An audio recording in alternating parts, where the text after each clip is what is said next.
আপনি যদি এমন একজন মা হন যার শিশুটি অক্টোবর, নভেম্বর বা ডিসেম্বর মাসে পৃথিবীতে আসতে যাচ্ছে, তাহলে ভিডিওটি শুধু আপনার জন্যই। এই সময়টা বছরের শেষ প্রান্ত, আবহাওয়া বদলায়, ঠান্ডা শুরু হয়, আর মায়ের শরীরেও আসে নানান পরিবর্তন। আজ আমি বলবো এই 3 মাসে কোন 5টি বিষয়ে সতর্ক থাকলে আপনি এবং আপনার শিশুটি ইনশাল্লাহ নিরাপদে থাকবে। তার আগে বলি, আপনি যদি আমাদের চ্যানেলে নতুন হয়ে থাকেন তাহলে চ্যানেলটি সাবস্ক্রাইব করে পাশে থাকুন, কারণ আমাদের মা ও শিশুর যত্ন চ্যানেলে মা ও শিশুর স্বাস্থ্য সংক্রান্ত বিভিন্ন গুরুত্বপূর্ণ তথ্য নিয়ে আলোচনা করা হয়। আপনি যদি হবু মা হন বা নতুন মা হন তাহলে এই চ্যানেলটি আপনার উপকারে আসতে পারে। এখন মূল ভিডিওতে আসা যাক। 1. ঠান্ডা ও ইনফেকশন থেকে সাবধান।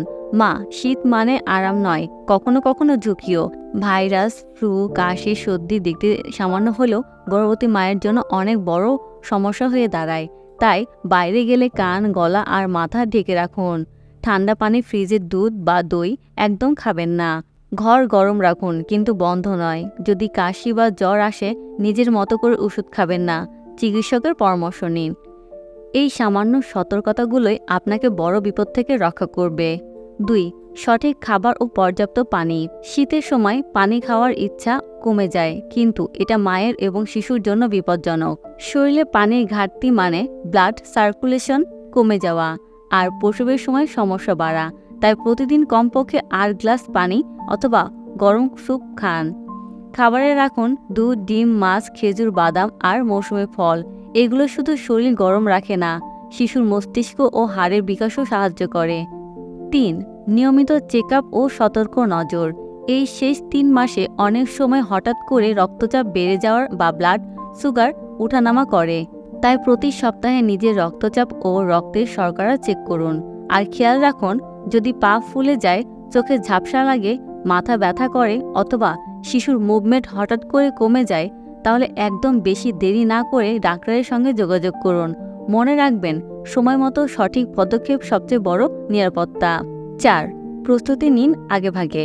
অক্টোবর থেকে ডিসেম্বর আবহাওয়া পরিবর্তনের সময়, রাস্তাঘাটেও ঝামেলা হয় অনেক। তাই আগে থেকেই প্রস্তুতি নিন। হাসপাতালের ব্যাগ তৈরি রাখুন। আপনার গরম কাপড়, শিশুর জামা কাপড়, রিপোর্ট ও প্রয়োজনীয় জিনিসপত্র আর পরিবারের কাউকে বলে রাখুন। যে কোনো সময় হাসপাতালে যাওয়ার জন্য সে যেন প্রস্তুত থাকে। একটু আগেভাগে প্রস্তুতি মানে মানসিক শান্তি। 5. মানসিক শান্তি ও বিশ্রাম। এই সময় শরীর ভারী লাগে, রাতে ঘুম হয় না আর মনে ভয় কাজ করে। সব ঠিকঠাক হবে তো? কিন্তু মা, মনে রাখবেন, আপনার মানসিক অবস্থা আপনার শিশুর ওপর সরাসরি প্রভাব ফেলে। প্রতিদিন নামাজ পড়ুন, দোয়া করুন, শিশুর জন্য আল্লাহর কাছে বরকত চান। হালকা হাঁটুন, গভীর নিঃশ্বাস নিন, পছন্দের কুরআন তেলাওয়াত শুনুন। আর সবচেয়ে গুরুত্বপূর্ণ বিষয় হলো নিজেকে ভালোবাসুন। আপনি যত শান্ত থাকবেন, শিশুও তত শান্তভাবে পৃথিবীতে আসবে ইনশাআল্লাহ। মা, এখন আপনি নিজের জীবনের সবচেয়ে গুরুত্বপূর্ণ অধ্যায়ে আছেন। একটা নতুন প্রাণ, এক নতুন স্পন্দন আপনার ভেতরে বেড়ে উঠছে।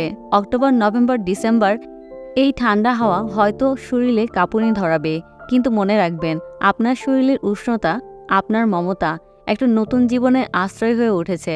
আপনি সাহসী, আপনি আশীর্বাদ প্রাপ্ত, আর আপনার হাসি হবে আপনার শিশুর প্রথম আশ্বাস। প্রিয় দর্শক, ভিডিওটা যদি আপনার ভালো লেগে থাকে তাহলে লাইক দিন আর শেয়ার করুন সেই মায়েদের সঙ্গে যার শিশুটি আসছে এই 3 মাসে। আর হ্যাঁ, মা ও শিশুর যত্ন চ্যানেলটি সাবস্ক্রাইব করে পাশে থাকুন, কারণ মায়ের যত্ন মানে শিশুর নিরাপত্তা। আল্লাহ তাআলা আপনাকে ও আপনার শিশুকে সুস্থ রাখুক। ততদিন ভালো থাকুন, সুস্থ থাকুন।